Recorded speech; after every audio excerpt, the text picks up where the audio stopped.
Hello, Ashlene. Welcome to the Fruition Podcast. Thank you, Stephanie. I'm so excited to be here. Really, I'm really so excited to honored. have you I've been looking here. forward to it all day. I've been looking forward to it, honestly, since I first saw your page. Sierra, our mutual friend, shared it with me, and I was like, yes, yes, immediately. And then I had a breathwork session with you, which was my first breathwork session ever. And actually, I should take a step back for anybody listening. Mhm. Ashlene is a breathwork facilitator, which is why I took a breathwork session with her. But she's trained in Reiki, and she also is an embodiment guide and coach. So she infuses all of those practices into any session. Before we get into your background, I just want to talk for a second about breathwork. I feel the need to share with people that breathwork is not as intimidating as it might sound. And I've been feeling called to it for a long time. Mm. And I thought that Wim Hof was like the only tool out there, or program, I guess. And Wim Hof, when I think of Wim Hof, I think of ice and water and like extreme situations and Mm. holding your breath and hallucinating, like really intense experiences. And that was not your goal. Is to have a more gentle approach, it seems. And that's your method of transporting people and helping them to open up. And so I don't know, I just feel called to, at the top of this conversation, talk a little bit about breath work. Yeah, absolutely. So it's interesting because a lot of people have resistance towards it, and I can see it. It's almost like they have this call to do it, and they have this call to do it with me, and yet they'll be like, "Oh, I can't do it this week," or they'll like postpone it, or they'll even tell me, "Hey, I'm very nervous." And I think that when we've never done something before and we've heard about it and we've heard other people's experiences, we don't know what to expect. And what's really cool about breath work is it's different every single time. Like, yes, I have the same approach, and it's more of that feminine, allowing, and receptivity, and very intuitive, but it's also it is a gentler approach. But sometimes what that means is when there's gentleness and when the body feels safe, so much can come up, and there can be these huge like catharsis releases and other things. So I just want to say that, but it's different every single time. Yet our bodies will show us, especially when we're like, yeah, we're going to do it. It's almost like before the breath work, things will come up for us that are like ready to be seen. And that's kind of our subconscious being like, okay, it's ready. And I think some people are kind of nervous about that because what our mind does, especially because we're usually in right now, we're in the beta brainwave. And so the beta brainwave, it analyzes, it sees the external, it judges and assesses and makes assessments. And so by doing that, it doesn't like the unfamiliar. It likes predictable. So people get that resistance towards it. But what's really interesting, and I love that you already brought it up, is that breath work, when we just talk about, I'm a breath work facilitator. So I studied under sacred breath method. So there's many different types of breath work. You can think of it as like an umbrella term, and there's many different types. There's many different lineages. And so the one that I am studied under, or the one that I got a certification in, is really tapping into one part of the autonomic nervous system. So there's the sympathetic and then the parasympathetic. What we were doing was the activating the parasympathetic, which is the rest, digest, restored state. So if your body is activated more towards the sympathetic, it's probably your nervous system actually feels more comfortable in the fight, flight, or freeze mode, where usually it's we want our bodies love to balance in between both. It's not like we always have to be in this parasympathetic. It's not like we always have to be in the sympathetic, but to get into that oscillating in between is kind of the goal. So if your body doesn't know what safety feels like, or even just like taking a break and going internal, this is such a great approach because it allows people to breathe in a way that you're oxygenating the body, you're increasing the oxygen, you're decreasing the carbon dioxide, and you're changing your brainwave states along the way. So we go into the state where no longer we're focused on the external. Actually, my favorite compliment is when someone's like, I forgot you were even in the room. Which I totally did. It was the weirdest I sensation when I heard your voice and I had completely forgotten that you were there on the other end. And this was over Zoom. So I was in my own space, totally in my own world. It was wild. Yeah, and that's what I love is to leave space for that for people because once your subconscious comes in and once we get to a certain point, like I do actively and I do say things in the beginning to a point where it's like I'm continuing to encourage the breathing, I'm encouraging certain things, I might say certain things intuitively. And really, that's so you know that I'm there. And sometimes we're still in that beta brainwave and we're still having that mental chatter. So once we start breathing in a certain way, the mental chatter starts to dissipate. Did you feel that? Like when you Mhm. finally felt in the body? It Yes. feels so cool. It feels like Yes. almost like you're just breathing in a flow, and we're breathing naturally how we came into this world, which is so cool. But some people got used to mouth breathing or breathing in a way that isn't really helpful for our nervous system. And so when we breathe in this way, it slows down our brain waves. And so then you'll get into the alpha brain wave where it's like this deep meditative state. And that's when you get into the flow. And then you'll hear me less and less. And then all of a sudden you're in theta. And so theta is this dream time state. It's like right when we wake up, we're kind of in that state. And it's like we know that we're awake and yet we're not just there to be fully seeing things clearly. But what's cool is you do get clarity, but you get this clarity with your subconscious comes in, which is so cool because it creates about 95% or over of our reality. And that's what's so amazing is that usually we're in the conscious mind. So when we're in the subconscious, we can see what we're really seeing, those patterns and behaviors that we have. And sometimes we can see like, wow, I'm really proud of myself. Or other times we're like, oh, that makes sense why I've been acting this way because of Mhm. certain things that our subconscious will tell us. So it's really cool when we get into those layers and when we get into that brainwave state. And then that's when I don't really need to say much because we've already did the work. We've Mhm. already let the breath do what it needs to do, and we don't want to over oxygenate the body. And then also, your wisdom's going to say much more than I could ever say at that point, and I trust that. And I just lead people to trust themselves, to feel safe enough because when we feel safe, we do drop into those spaces. We do allow ourselves to see what we don't normally allow ourselves to see. And then the body just feels so safe that it feels like it can just release, it can Mhm. purge, it can do things in ways that it may not have felt safe enough to do. Because, of course, what it wants to do is survive. Yeah. So, and I look at it as I want people to feel whole and I want them to embody their true, authentic self, and we can only do that when we let go of things that have been holding us back.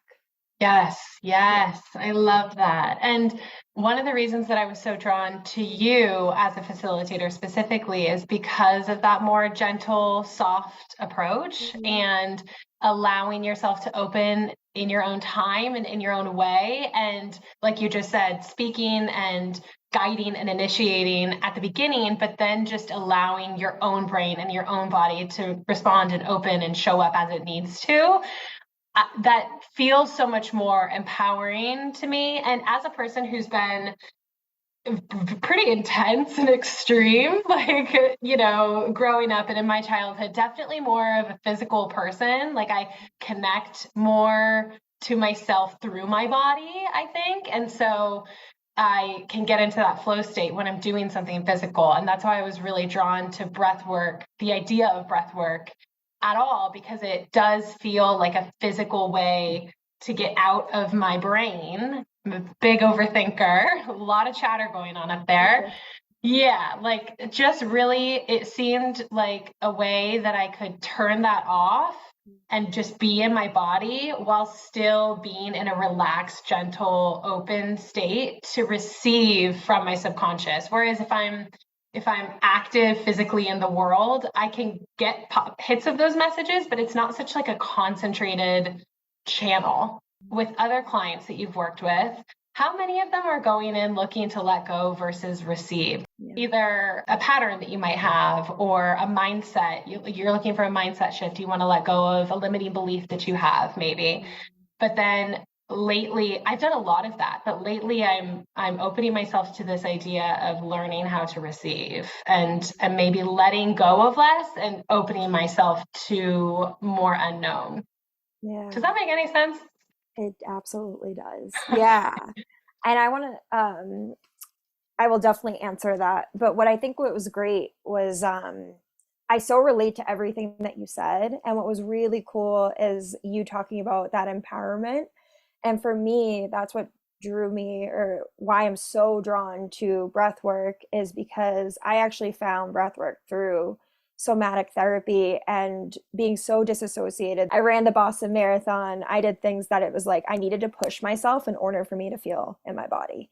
I knew I could go to those links, but it was almost like it was a battle of just going through that, because I tore my ACL and meniscus. And I remember doing breath work, and I felt this buzzing and tingling in my body. And I was like, I'm just doing this from my breath. Like, I didn't take anything for this. And it was the most empowering feeling I've ever felt. And it was just like one of those moments where I was like, wow, I am so powerful.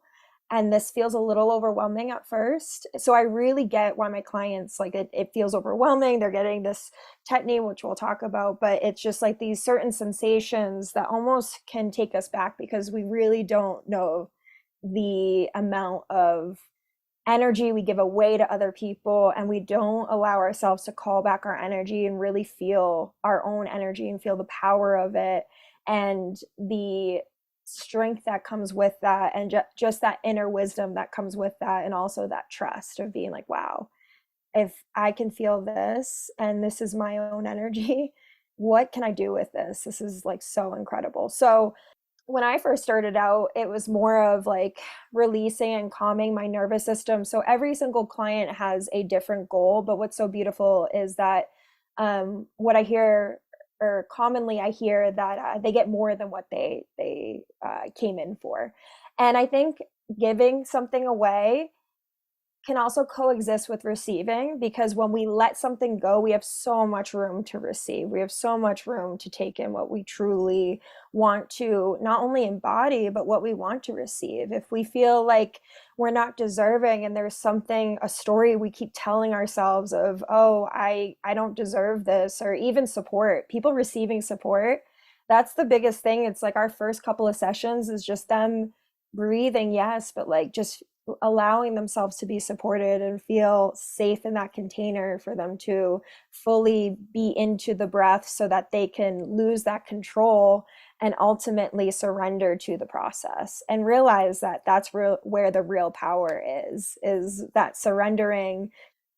You can see people shift, and it's really powerful to see people shift, and even the way that they show up, whether it's in the next session or them just being like, no, like my boundaries are no, and I don't want to be in this job anymore, or it's just they're finally listening to themselves. And I love seeing that, because they're coming up with their own conclusions. I'm not telling them anything, I'm just guiding them to their own conclusions and their subconscious. And I hope I still serve in that way, because I think that is what helped me, is that I was so scared of like I was so scared of I would always ask and be and ask others like, what should I be doing, how, and that's so disempowering. And so when I finally felt this empowerment, and I through breath work and many different modalities, but breath work is like the main one that I'm like, it's profound, it's changed my life, and it's made me really trust myself and my intuition, and just know that I've always had this deep knowing, and I know other people do, and what if I just gave them the chance, and myself the chance, to really see where it leads me. Mhm. Yeah. Yes. And you made such a good point that they can be one and the same, letting go and receiving, because while you were speaking, I mean, my own experience with you was that I felt so supported and I felt so surrounded by love. And it was really this like warm positive experience, but to feel that I had to let go or begin to let go of the idea that I wasn't worthy of that support, or that receiving that support meant taking from others. And I think that there's a lot of work to go in that direction. But when I guess before going into that and even into this conversation, I was thinking that I have to identify those limiting beliefs and then choose to let go of those through the session. Obviously, my type A analytical approach to these things, but it can be a revolving door, you know, like maybe I just feel that I want to be open to receiving love or receiving support or just receiving in general. I don't even have to identify the limiting belief that's holding me back from experiencing that. I can allow my body to just bring up what needs to come up, let go of what it needs to let go of. And that's what's so cool about breathwork is it's there's so much wisdom and knowledge in different parts of your body throughout your whole body that you don't even have to pinpoint X, Y, and Z. You can just let it do its thing. And that's what I love about this. You actually posted today, I forget the specifics, but something like one breathwork session is like 2 years of psychotherapy. And it really, like when I logically apply my mind to it, I'm like, well, how could that be? But the physical body can do things that don't have to be explained. That don't have to make sense. Right. It doesn't have to make sense. And maybe someone could make sense of it. I felt this like huge ball of warm, buzzing energy in my stomach during the session. And whether that was digestion or whether that was something else, I don't know. But it's like you can feel shifts in your body and they come and they go. And who knows what I'm letting go of in that moment. It's just that while you were speaking, that's what came to mind. And it was just absolutely. I think our bodies are so powerful, and this allows us to connect to our bodies and allow it to do its thing, allow it to express its power how it needs to. People ask me, clients, they're like, how do I know intuition and anxiety or being anxious? And I think anxiousness, it's loud. It's telling you, like, it's very loud, but in intuition, it's very subtle. It sometimes doesn't even make sense, and it doesn't have to. But it's almost like this kind of, we have to tap into that and learn the difference, because I think so many people do things because they were like, oh, well, I felt, like I something in me told me no, and it was really just, if I always ask them, like, well, was it loud? Like, was it chaotic? Was it noisy? And so I think that's usually our mind just like trying to keep us safe. And so it's being gentle even with that. So that was a lot of brain dumping, but we should probably take a step back and just introduce you a little bit. So you are born and raised in Massachusetts, right? Even though you live in Denver now. Give us a glimpse into what life looked like a little bit before that move to Denver. You were looking to make some changes and you'd gone through some seasons of life. Had you begun the somatic therapy that you mentioned and learning about some of these modalities while you were in Massachusetts, or did that all start to unfold when you were in Denver? I guess take us back to a few years before you left Massachusetts. Where were you? Where was your mind? So I always knew I had a strong intuition, whether I listened to it or not. I don't know. That was always in question. But so I went to a college that I knew wasn't for me. And I would say the first time I knew something was an absolute no was when my nervous system was so out of, like, it was so dysregulated that for my freshman year, I was in school for 1 year. I thought I wanted to be a criminal psychologist. And I played soccer there, and there were so many things, but I wasn't planning to play soccer. They were looking for subs, and then I tried out, and then I actually started and got on the team. But it was just like feeling, everything felt off. Like it felt like I felt rushed into it. And I don't know, I don't know if a lot of people are like this, but I don't like feeling rushed into things. I like taking my time. I like knowing and being able to like sit with it. So, because I think, do you know human design a little bit? I was in my mind, I was just thinking, what do you think I am? Are you a reflector? No, so I'm a manifesting generator. Oh, okay, And okay. so, but I need like I'm a 6'2", so I need like intuitive hits. I'm a And six no two. way. This is all making I'm a sense. 6'2" generator. That is so funny. I only said Yes. reflector because of the waiting period. Yeah. Okay. Needing time to make your decisions.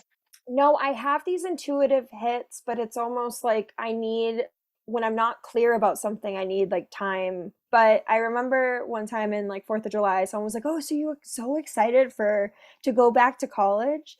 And everything in me, like I had a visceral experience where I was like, I feel sick. Someone asking me a simple question, I feel very sick. So I Yeah. knew, and I had to make the hard decision of telling my mom Yeah. that I had to take that I'm taking a year off and I'm figuring things out. And that's when I knew I was like, I'm gonna listen to myself, even though like before I think I just always was like, okay, someone's gonna tell me like how what to do. And so I didn't have necessarily a plan, but then I did, and I was like, I'm gonna go to Elon.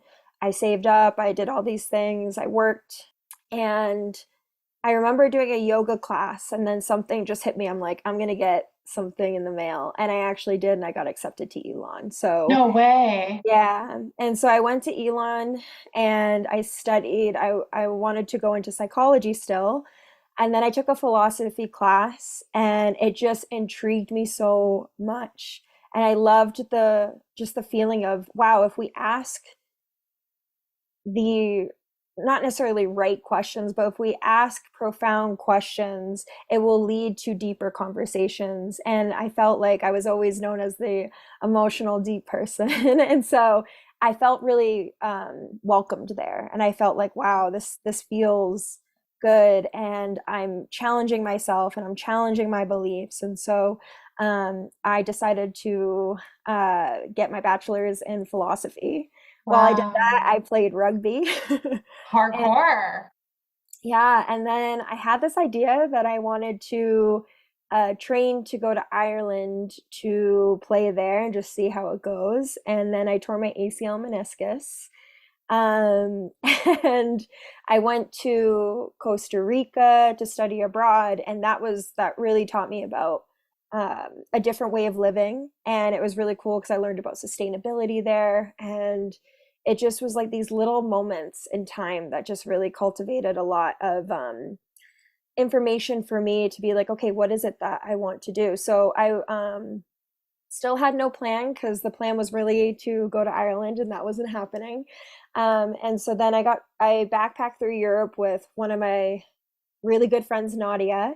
We went to 9 different countries, and then that's when it really opened up my mind. And I'm like, wow, how we live here is just so different than how they live. And I feel like I had this sense of confidence that I never, it was almost like this confidence that maybe some people saw in me, but I never saw in myself. So I did these odd jobs. Yeah, I just did work that I was like, what am I doing? It felt very forced, and it felt like I was just doing it for money, and it made me question why I studied philosophy. And maybe people were right because they were always like, well, what are you going to do with that? And I was like, I don't know. And so, now it all makes sense. But in the time, it was like those moments of when there's so much uncertainty, you're just questioning and just going through it. And I was a spinning instructor, I was a nanny. And then one of my best friends, she said that the place that she was working for, a medical company, that they're hiring. And so I went there, and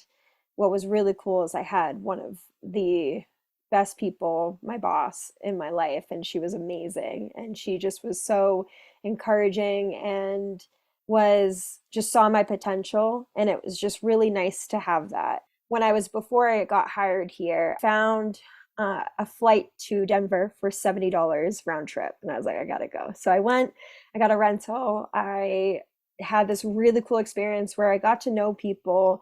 And it was like those little moments of just seeing something and it just like really resonating. And there's like this, my intuition is like, wow, these people aren't just like asking for your name. They really want to get to know you. And I loved that because that's how I am. That was always in the back of my mind. Just looking up apartments in Boston, and I was like, wow, it's really expensive. And something told me, just look up flights to Denver.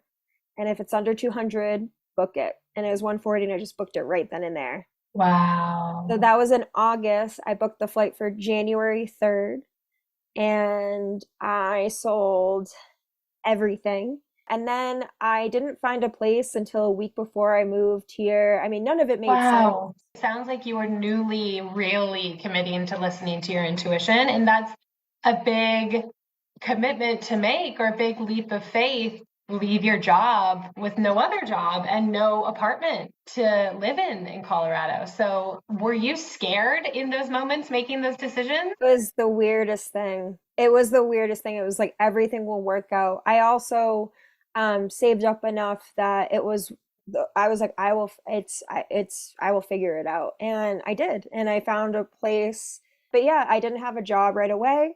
And I just had these like little moments of like I really want to get over my fear of public speaking. So I became a tour guide at a whiskey distillery.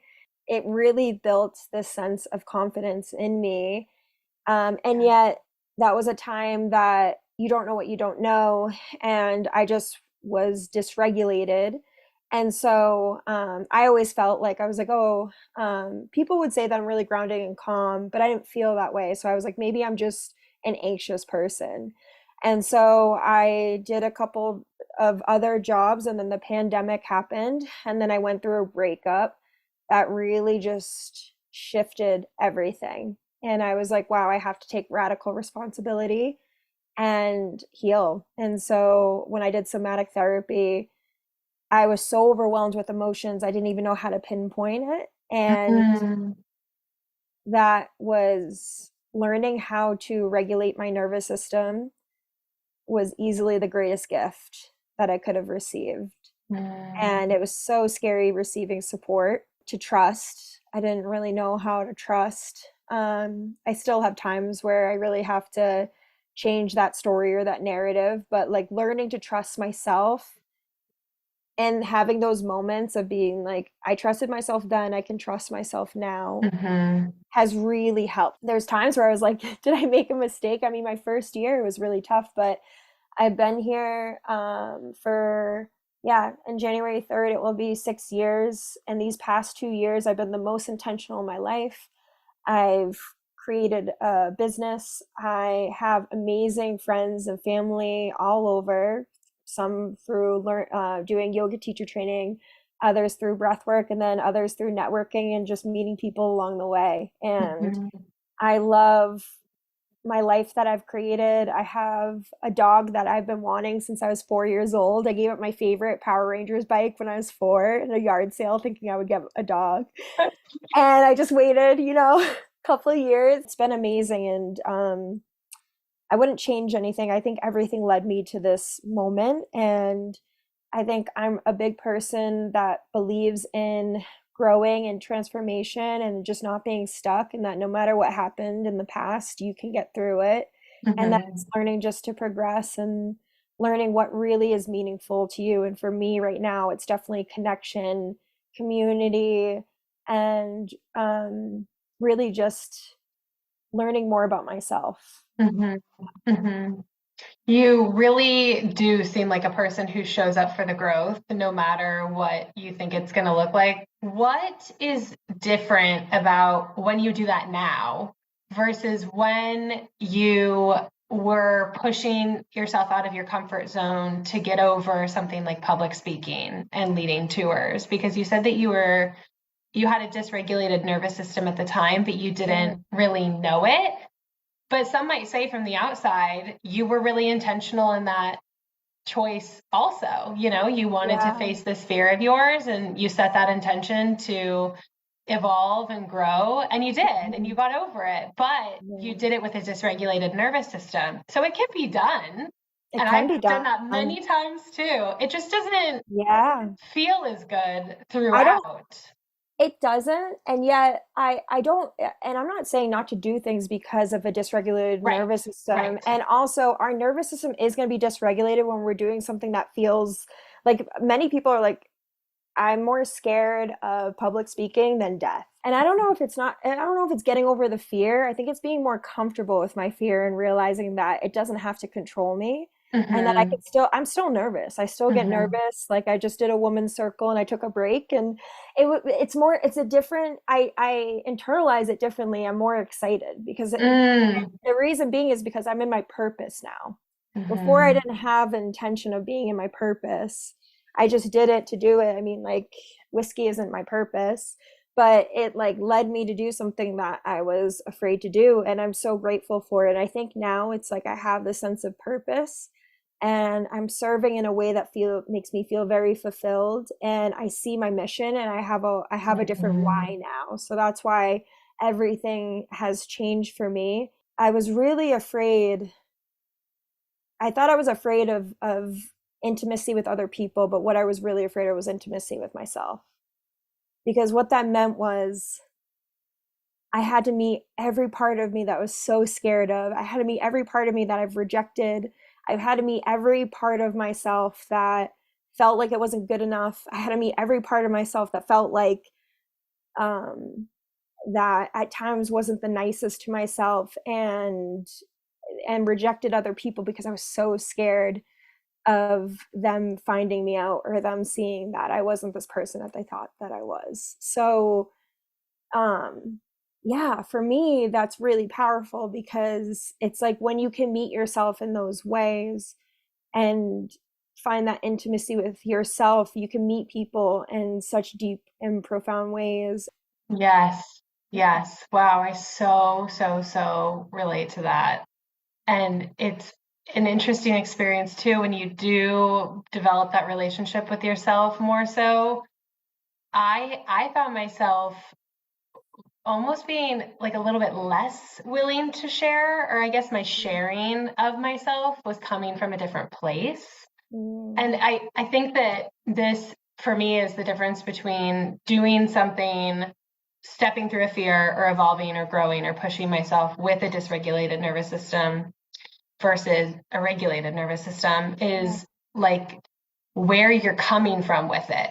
Like I was trying to face a fear or push myself to evolve or grow and from a place of insecurity, from a place of not Yes. enoughness, from a place Yes. of trying to prove myself. And that carries with it a very different energy Yeah. than I'm showing up to this experience with self worth, here to just be, honestly. Mm, Not really showing up with any sort of agenda, I think is what it is. mm, Like I would push myself into experiences because I thought that I should or I had to, or that would make me more impressive, or that would make me right. better or A more hundred loved. percent. A hundred And percent. now not only do I know that those are no or a yes, whatever it is, but now I know why, and I'm not there to prove anything. It's just to experience that experience if it's a yes for me.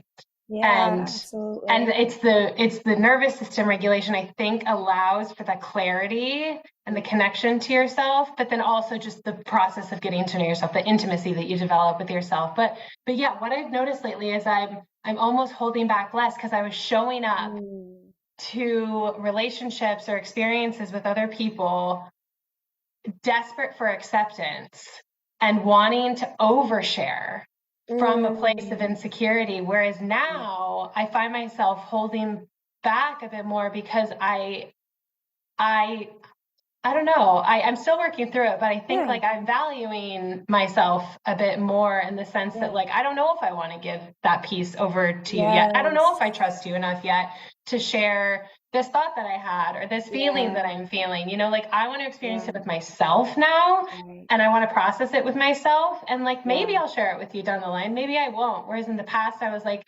does anyone want to listen to my woes? Like, please give me an answer. Like, anyways, that's just something that I've been thinking through lately. But it really is, that's where are great. you coming from? What's that? Yeah. What is the intention? You might be What is showing up the with intention, but what is the intention? Yeah, and I think that is really intuitive of you, and just knowing that that's what I had to learn too. I'm okay now with being misunderstood because it's not coming from a place of needing to be accepted or validated. Yeah, so this is not something that I'm like, I am perfect.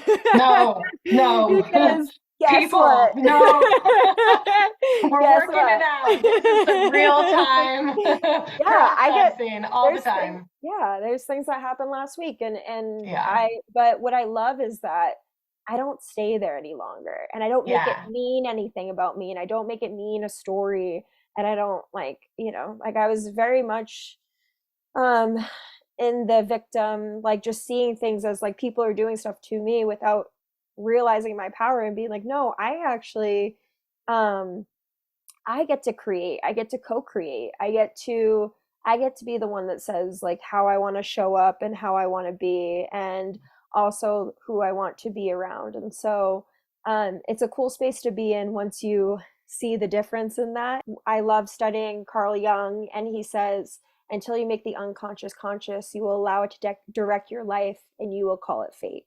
Is that something that many of the people you've worked with face eventually? Maybe not from the outset. I can imagine that the first couple of sessions are more of like an opening, an exploration, Mhm.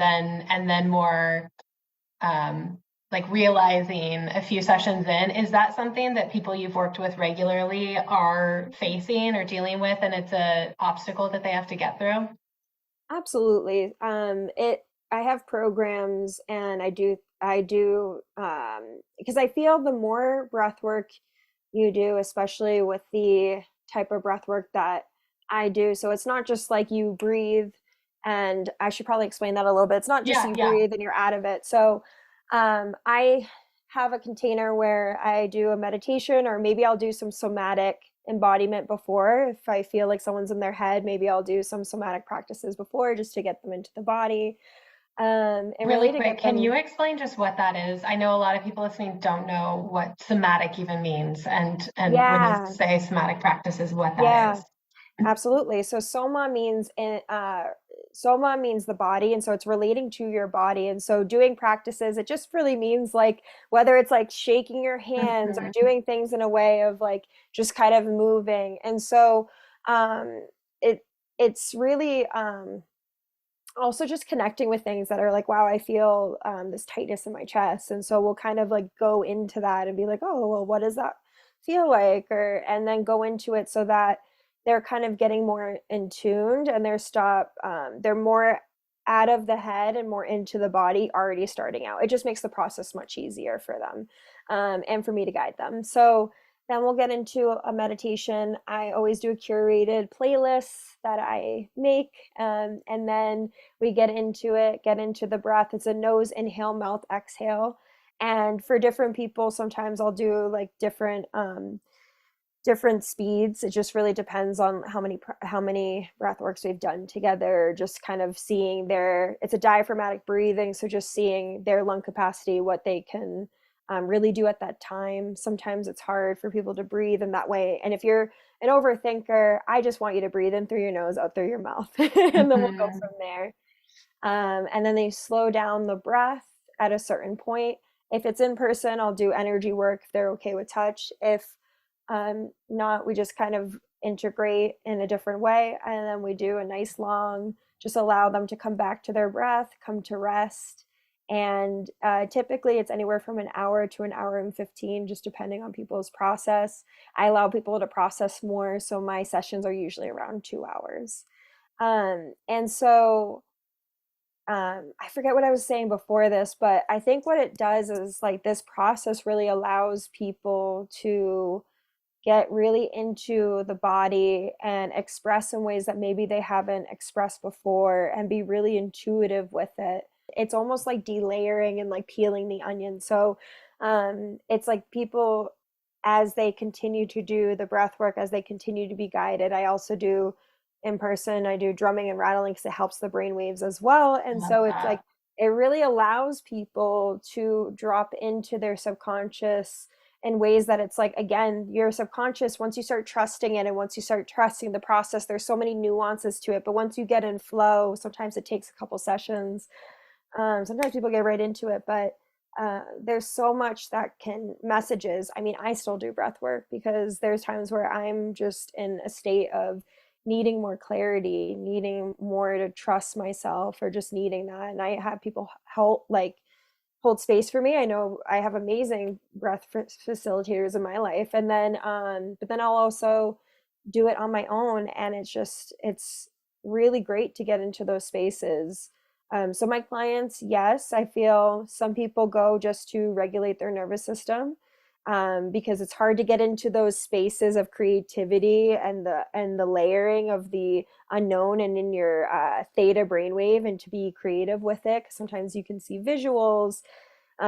Some people have compared it to like a psychedelic trip. And so, but if your body doesn't feel safe, it's not going to be able to go there, because it's almost like it needs to feel like it's even hard for some people to breathe. So, in just the correct way. Um, so yeah, it all depends, but I would say, yeah, I create programs to help people to really dive in deeper, and it really gives them the empowerment, and also, I guess it gives them the trust to be empowered to start to make changes if they feel like they need to. But I feel like things just change, because once you change, it's like your outer reality. There's so much that comes with that. There's so many synchronicities. There's things that happen. But I feel like there's things that people know and they just haven't made the decision on it, and they're just waiting for something to like be like, nope, this isn't it. But again, that's that subtle intuition, and so it's like we can either listen to it or we don't, and so that's where the responsibility comes. Yeah, some people think dreams are just dreams, and I think it's our subconscious telling us and really sharing information with us of what maybe the next steps are. I'm laughing because I had a dream with Adam Sandler last night. What- We had a great time together. It was a He blast. It seems was a like blast. he would be a great time. He I seems like he know. would be an absolute So blast. random. I woke up and was like, that was fun. Damn. I hope I get to meet Adam Sandler soon. No, He but someone might. told me that the people that show up in your dreams, the situations are always representation. Like oftentimes it's what does that person represent to you? And It's the then what is representation, exactly. So yes, like, and how you felt. but they were talking about some study. It was like as a part of like AI development or something like that. It was some sort of machine learning project, and they gave the system a problem to solve, and it kept coming up with the same solution, same solution, same solution, that kind of stuck in a rut a bit, or stuck in the same track, and couldn't find another way around like this one or three solutions, whatever it was. But then when they introduced chaos into the situation, so whether it was like, I don't know what it was, something that a computer engineer would do, but they introduced chaos into Storms, the yeah. experiment, and then the tool was able to offer a different solution, like basically change its own perspective and see the problem from a different view. And then with Yeah. that, a different frame of mind came a different solution. And so someone was comparing that to dreams and saying that that's what your brain is doing, that Yeah. it's not about the specific person or the specific situation, Yeah. but it's your brain's introducing chaos into something that's like a story or a pattern or a problem or an issue or something that you're facing in your life or Yes. grappling with, Yeah. painting a totally different picture over it to shift your frame of mind and look at it from a different perspective. And you don't have to come up with the solution on your own, but like your brain is doing that work for you to suss it out and shift its own perspective. I thought that was fascinating. It is Fascinating. so fascinating. Yeah. And that's why even in breathworks, like visuals that you have, it doesn't have to make sense. Obviously, these are pretty profound, like awakenings that people can have when they experience a breathwork session. You said that you can do this with yourself. Do you have a daily breathwork practice? Do you just not go as deep? What's great is that I've learned different modalities, and I just really have become in tune with myself, where it's like I've learned how to which one I'm needing, and go out of my little toolkit and pick it out. And so Mhm. if I'm feeling kind of out of my body or just not present, I'll do things like getting into my senses or into my body by working out, or just feeling, or even dancing. I dance salsa and I love it, because I feel like it's the time where I'm not in my head, I'm in my body, and I'm just like flowing, and it feels so good. And then there's times where I'm feeling like tense in my chest, and I'm like, okay, that means I need to breathe. And so I'll do Mm. this practice. Do you want to do the practice together? Yeah. Yeah. Yeah. So sit in a comfortable position. Good. Roll back those shoulders. Yeah, relax them. Close your eyes. Invite yourself just to take a deep breath in through the nose. Audible exhale out through the mouth. Deep inhale in. Exhale it out. Keep breathing like that and just relaxing your jaw. Feeling your sit bones on the earth. Feeling the earth support you while your breath is supporting you as well. And if your mind is wandering, that's okay. That's what the brain does. Good. I'm going to count for you now. You're going to inhale for 4. 1, 2, 3, 4. Hold the breath. Exhale out for 6. 1, 2, 3, 4, 5, 6. Fill up. Inhale for 4. 1, 2, 3, 4. Hold the breath and think of something you're ready to let go so you can be more present. Exhale out for 6 here. 1, 2, 3, 4, 5, 6. Inhale in. 1, 2, 3, 4. Hold the breath and see if you can feel a sensation in the body. Exhale out for 6. 1, 2, 3, 4, 5, 6. Big inhale in. Side out. When you're ready, come back to the natural rhythm of your breath. Open your eyes. How do That you feel? feels so nice. Doesn't it feel yummy? Yeah. Yeah, it does. So And when I'm feeling that way, I just need to ground. Yeah, but there's so many practices to just kind of, it just depends on what you're needing. So if you're needing more energy working out or doing a certain breath, it's like and just like allowing yourself to really like amp it up. But if you're needing grounding, that's like a perfect thing.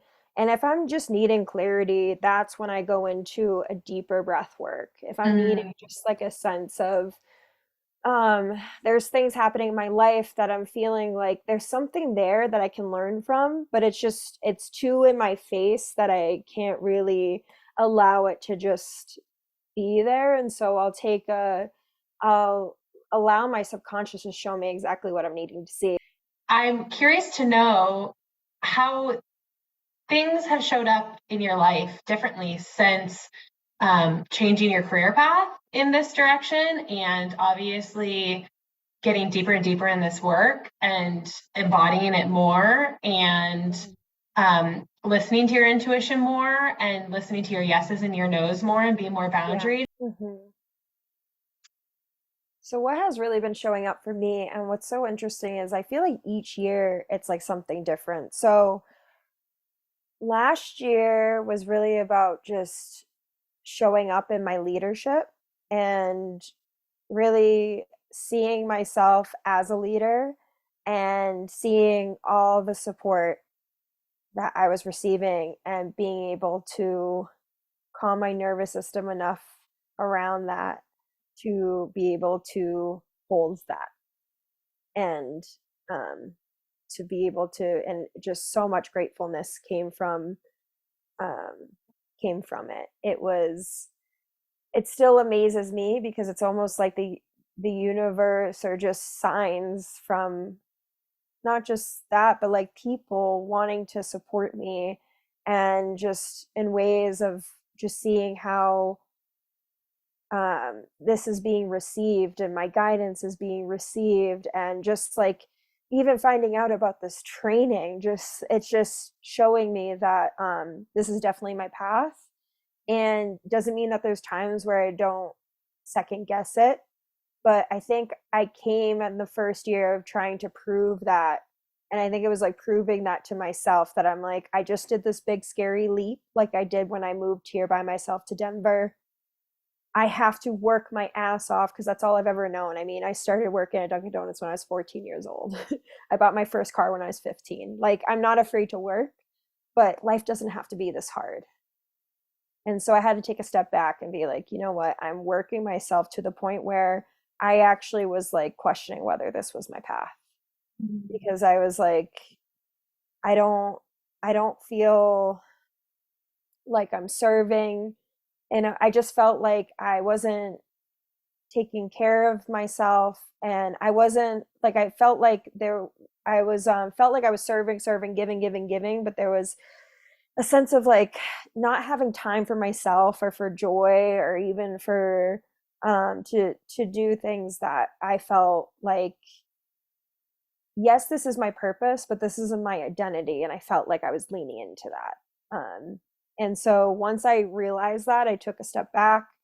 I realized I could go, okay, what can I do that I love that will be something that, as I'm building my business, because it is, I mean, it is your first year, it's tough. Like, you're doing so much. I did a lot of like events for free. I did over 30 events. I've now done over 50 events, group events, and I had to take a step back. So in May, around my birthday, I kind of realized it, and I was like, okay. I was like, I'm not gonna look for a nannying job, but if it comes upon me, I'm gonna do it. So I'm walking my dog at the park, and there's a mom. So it just so happened that I talked about how I'm like, oh yeah, I'm looking for these days for nanny if you know anyone. Like, something in me told me to say it, like just say it out loud. And she was like, oh, so happens I'm looking for a nanny those days. Yeah. Crazy.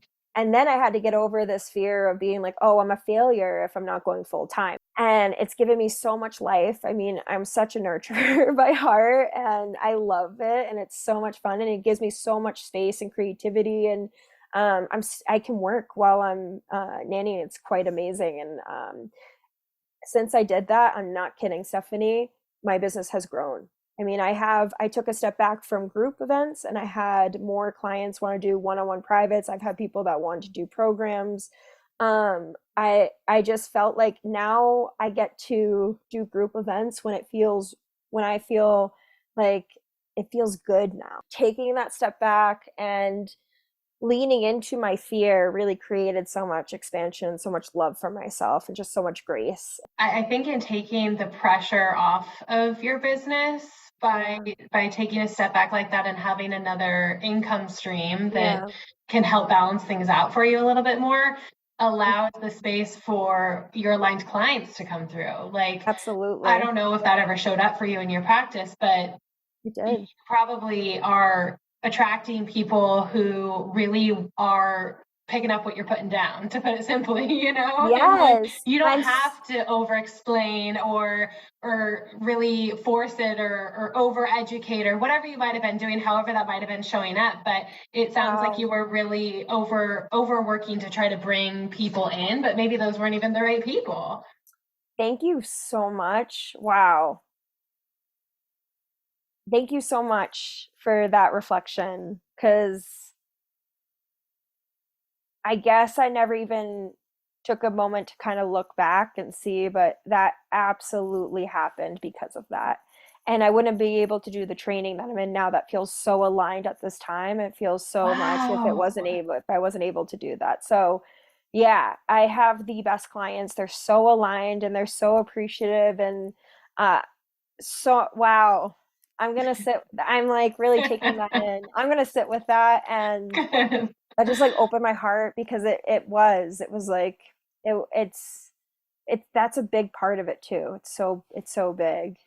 Well, yes, I'm sure your clients have grown, like the number of clients. It also Yeah. sounds like you've said the opportunities with your current clients have naturally increased as well. Like you've had Yes. clients asking for more regular sessions, for Yeah. programming, for longer term commitments. And Yeah. like you said, now you have this Wow. space to do additional training. Like your business is not only expanding in that way, but now you're going to have new offerings. Like Yeah.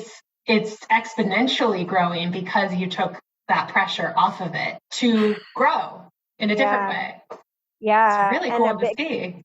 thank you so much. And I increased my prices, and I told some clients, And I'm just a person that if I was doing work with you before, I'm not going to ask, like, like you were a loyal, like a loyal client. And so I told one of my clients, and then I received a payment and then a message from them. And it was like, I had tears in my eyes because it had nothing to do with the money. It was just like, he, my client said, you know, I wanted to give this to you anyways, just so that it's a little nudge for you to know like the impact that you have. And it was, Wow. yeah, it was so touching. Sometimes in these professions, people are afraid because it is such a nurturing and giving act, but it's also a business, and this is how you make a living, and you get to live a life that you truly desire and you deserve, because that's what you're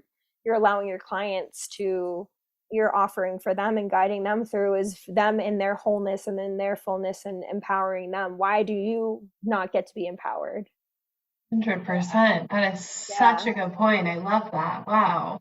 A piece of advice, a word of advice that you might have for the past version of self that you were, who was still in Massachusetts when you were taking a leap of faith, buying that plane ticket, moving to Denver before you really got into the flow of things. What's something that you might share with her who doesn't see what's in her future? It's still very unknown and unclear.